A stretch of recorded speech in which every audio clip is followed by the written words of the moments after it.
Hello les explorateurs et bienvenue dans la nation du e-commerce. Je me prénomme Nicolas Chevalier et suis explorateur en chef d'e-commerce nation. Dans ce podcast, je vous emmène dans les coulisses du e-commerce en France. Comme chaque mercredi, vous découvrirez des retours d'expériences exclusifs, des histoires inspirantes et des personnalités hautes en couleurs. J'espère que vous êtes confortablement installés pour ce voyage au cœur de la nation du e-commerce.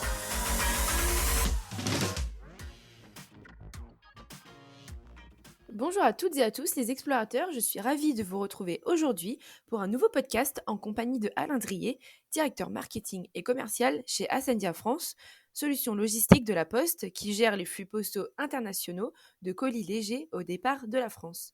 Dans ce podcast, nous revenons notamment sur l'enjeu majeur que représente la logistique en e-commerce et comment bien préparer son lancement à l'international. Je vous souhaite une excellente écoute. Bonjour Alain, comment vas-tu ?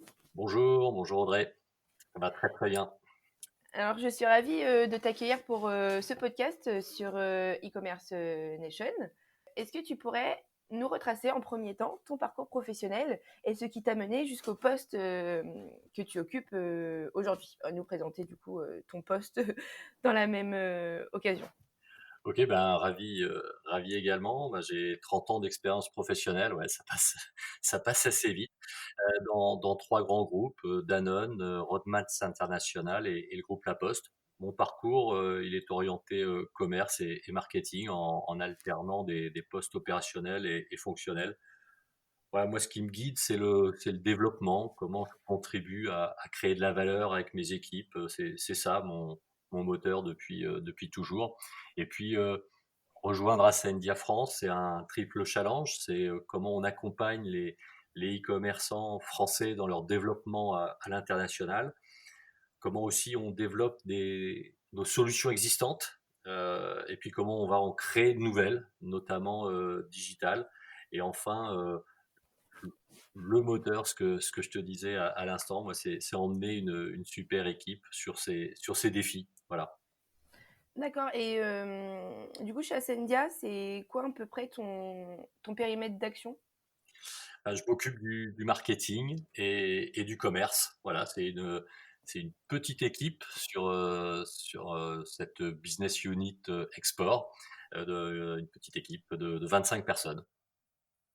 Très bien. Et alors, toi, tu es un peu pro de la logistique, on va dire. Donc, c'est un peu ce qui nous amène aussi à se parler aujourd'hui.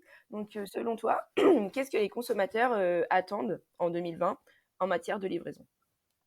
Ils attendent de la fiabilité, de la transparence sur les conditions d'acheminement. À l'international, la rapidité est moins décisive que les enjeux que l'on voit actuellement sur le national, en tout cas pour le moment. Mais ce qui est essentiel pour les consommateurs, c'est la visibilité sur les délais d'acheminement et bien évidemment le tarif. Voilà. Donc en fait, le choix du transporteur pour un e-commerçant est stratégique sur le marché des petites marchandises pour lesquelles les frais de port sont souvent offerts. Hein. D'accord. Et du coup, chez Ascendia, donc Delivengo aussi, vous êtes spécialisé sur la logistique internationale. Oui. Donc, ce que tu remarques, quelle est l'évolution du e-commerce français justement sur l'aspect logistique international et comment les e-commerçants et les solutions s'adaptent à ces attentes? Belle question. Déjà, les e-commerçants sont résolument orientés vers l'international. Source de la FEVAD, une information de la FEVAD, là, 57% des PME, TPE vendent à l'international. C'est un véritable relais de croissance pour les acteurs du e-commerce. À titre d'exemple, certains de nos clients créent des marques spécifiques pour l'international, et puis d'autres ne sont que pure players à l'international. Tu me disais sur les attentes des consommateurs, ce qui est essentiel, c'est de s'adapter concrètement aux besoins du destinataire, avec notamment le choix du mode de livraison. Ça, c'est un point qui est essentiel, c'est donner le choix est essentiel. Livraison à domicile, point relais, express. À noter quand même, plus des 2 tiers des acheteurs internationaux plébiscitent encore la livraison à domicile. Ça, c'est un point qui est encore essentiel, mais il faut qu'il y ait le choix. Il est également essentiel d'offrir des solutions d'acheminement à des tarifs compétitifs, notamment quand il s'agit de petites marchandises avec des faibles poids et des faibles valeurs. Effectivement, on le dit souvent, nous, dans le monde du e-commerce, chez e-commerce nation, on se rend compte également que la logistique est un des aspects les plus importants pour un e-commerçant. Selon toi, pourquoi cette importance prépondérante, on va dire, de la logistique? En fait, à la différence d'un commerçant, quand il réussit à vendre, pour un e-commerçant, sa vente n'est pas finie, puisque il y a encore l'acheminement. C'est donc l'acheminement est juste vital. Il doit être en même temps optimum et compétitif. C'est le dernier maillon de l'expérience qu'il va avoir avec son client. Et c'est sur ce dernier point finalement qu'il va être jugé. Une expérience de livraison réussie va assurer une vraie satisfaction par rapport à la promesse qui a été faite, et puis aussi ensuite de la fidélité. La fidélisation, c'est essentiel quand on sait que 70% des e-shoppers commandent 1 à 4 fois par mois. Donc ça veut dire qu'il faut travailler en permanence sur la satisfaction pour fidéliser. Et la livraison, elle est jugée satisfaisante si elle répond aux critères qui ont été présentés au client.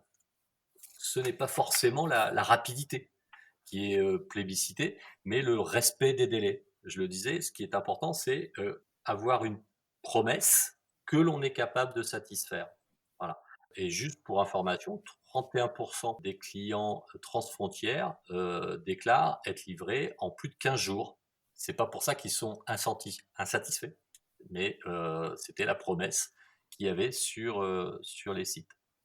Oui, du moment qu'on leur a dit qu'il y allait y avoir 15 jours de délai de livraison, si ces 15 jours sont respectés, c'est très bien.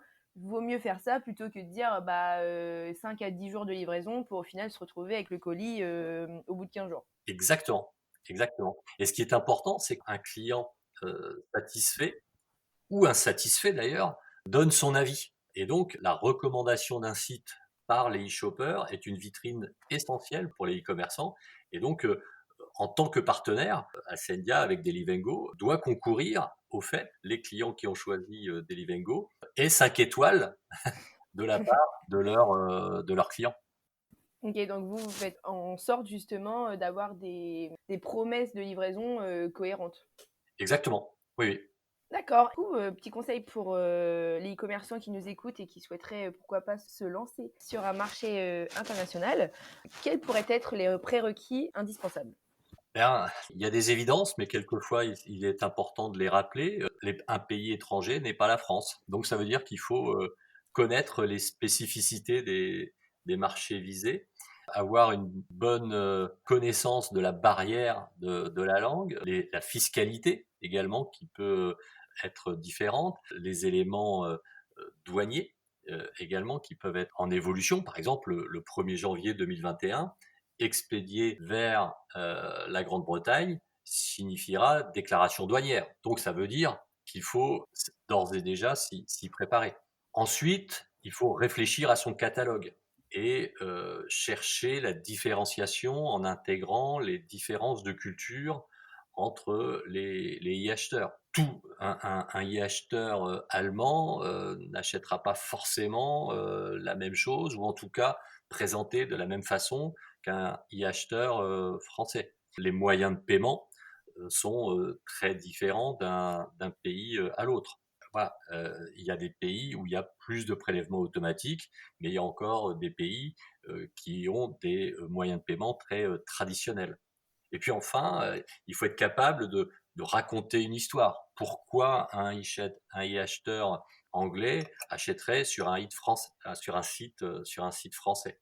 Donc c'est l'histoire d'une offre, l'histoire d'une entreprise qui fait que, tiens, on a envie d'acquérir quelque chose sur ce site. Et puis enfin, donc ça veut dire que, en résumé, il faut qu'un e-commerçant se mette à la place des futurs e-acheteurs du pays concerné. Voilà, il faut penser e-shopper.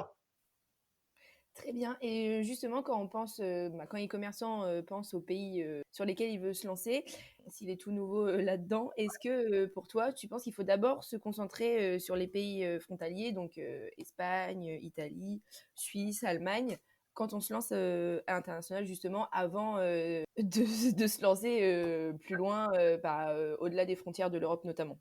Alors, je ne sais pas si c'est ce qu'il faut faire. En tout cas, c'est ce que nous, on observe, puisque 60% de notre trafic part vers l'Europe, avec la Belgique en tête, et puis aussi quelques pays d'Europe de l'Est. Donc on voit que c'est vraiment nos pays voisins. Et puis ensuite, on voit que petit à petit, certains e-commerçants se développent sur un peu plus loin et puis sur ensuite de grandes destinations. Le point là-dessus, c'est effectivement parce que l'Europe, c'est rapidement atteignable. Il n'y a pas de barrière Mhm. de la langue avec la Belgique, le Luxembourg, par exemple, il n'y a pas de TVA. Mais au bout du bout, tout dépend de la promesse que l'on souhaite réaliser. On travaille avec certaines destinations évidemment plus lointaines comme les USA, le Canada ou la Chine même. Euh, et les e-acheteurs là sont friands de produits typiquement français sur la mode, sur la beauté.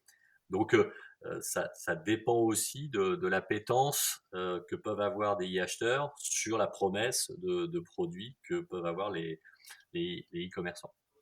Oui, effectivement, ça me rappelle un autre podcast que j'avais enregistré il y a quelques mois. Et effectivement, la personne vendait des produits, enfin des objets pour la moto. Effectivement, elle exportait au Canada notamment parce que les produits n'étaient pas trouvables ou alors trouvables, mais à un prix très très élevé comparé à ce qu'elle pouvait trouver sur le marché français. Voilà. Exactement. Et du coup, quels sont les éléments à connaître sur les marchés qu'on vise et comment on se renseigne sur les particularités des marchés étrangers? Ce qui me paraît important, c'est effectivement de réaliser une étude de marché très, très opérationnelle, très pragmatique, avoir une connaissance et un potentiel du marché visé, analyser l'existant, les marketplaces, de savoir que font les concurrents potentiels, comment se démarquer. En clair, il est vital d'avoir un positionnement clair. Après, sur le déploiement, on observe des démarches progressives avec des ouvertures destination par destination. En règle générale, un point, c'est que les e-shoppers qui achètent des produits en provenance de l'international, ils le font pour trois raisons. D'abord, le coût de la marchandise, qui est plus intéressant que dans leur propre pays. Ça paraît quelquefois un peu étonnant, mais ceci dit, on a tous acheté une coque de téléphone sur Internet, alors qu'il y en a plein dans les magasins français. 60% des e-shoppers interrogés déclarent acheter à l'international pour cette raison. C'est quand même assez fort. Ça veut dire que le positionnement prix des offres doit correspondre à ce point-là.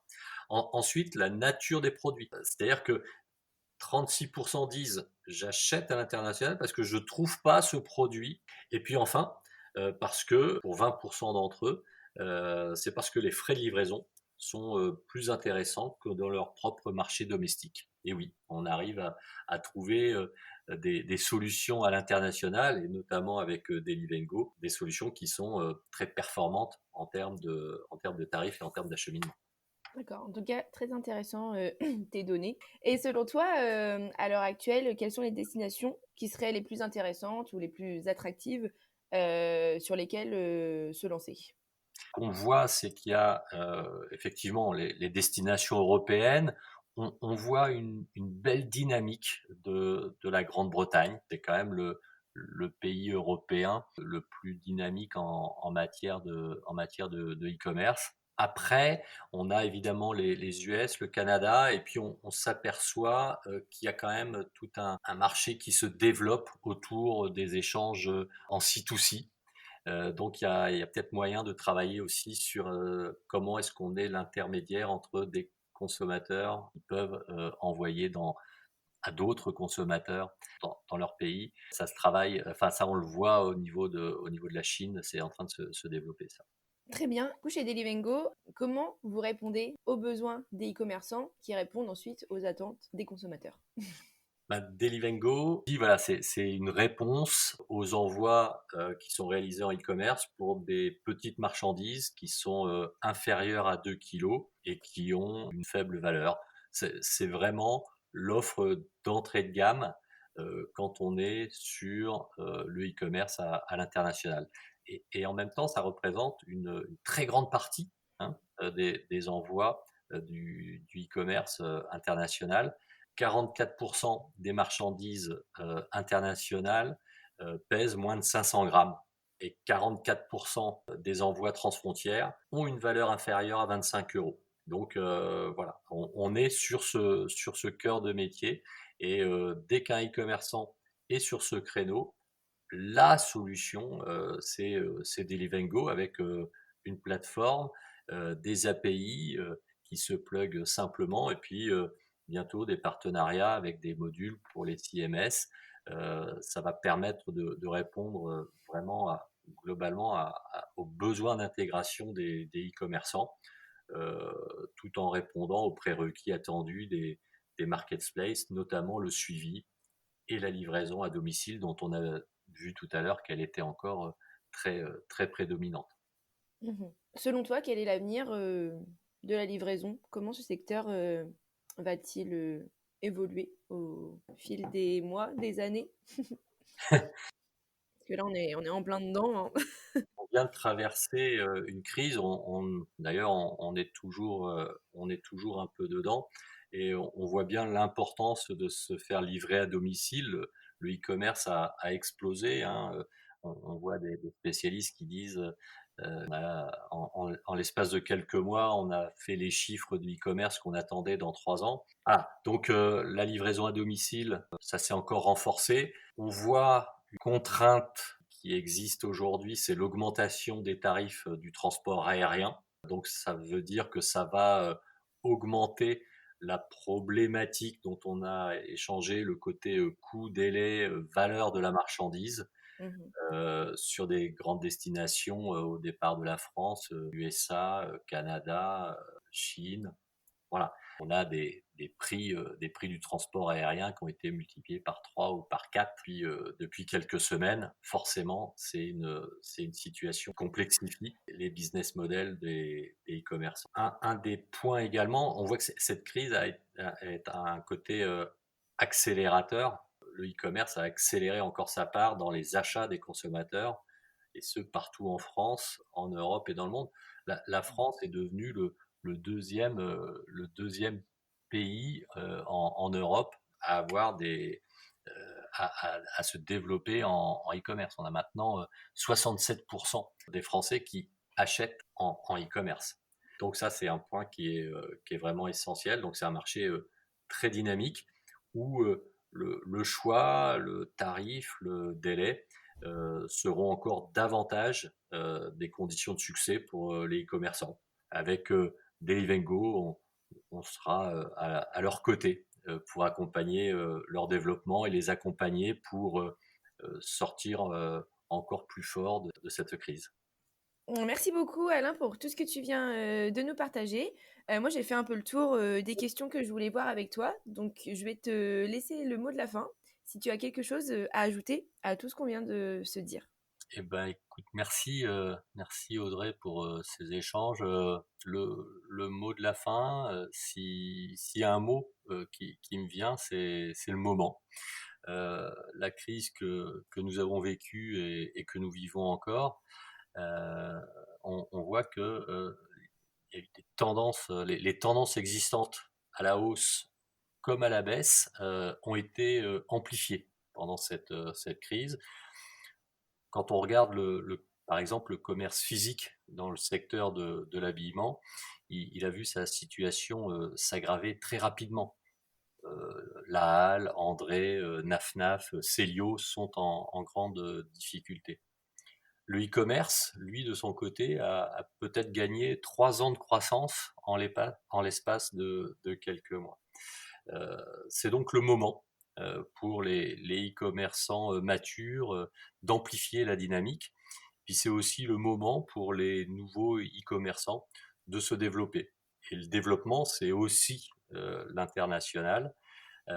Chez Ascendia, nous avons des solutions Delivengo et Delivengo Easy pour ceux qui s'initient à l'international, qui répondent aux attentes donc de tout type de clients désirant trouver un partenaire pour les aider à se développer à l'international, en Europe, mais aussi aux USA, Canada, Japon, Chine, sur les envois de marchandises de faible poids et de faible valeur. Voilà. Donc on est là pour tous les e-commerçants qui veulent se développer. Voilà ce qu'on peut dire finalement sur un mot de la fin, Audrey. C'est parfait. Merci beaucoup, Alain, et merci d'avoir participé à ce podcast. Et puis, je te dis à très bientôt. À très bientôt, Audrey. Au revoir.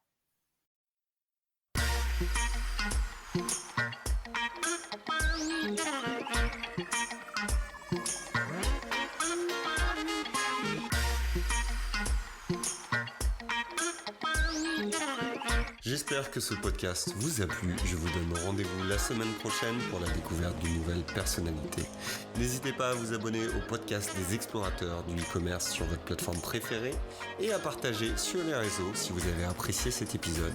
À très vite pour de nouvelles aventures et n'oubliez pas que l'exploration se poursuit sur e-commerce Nation.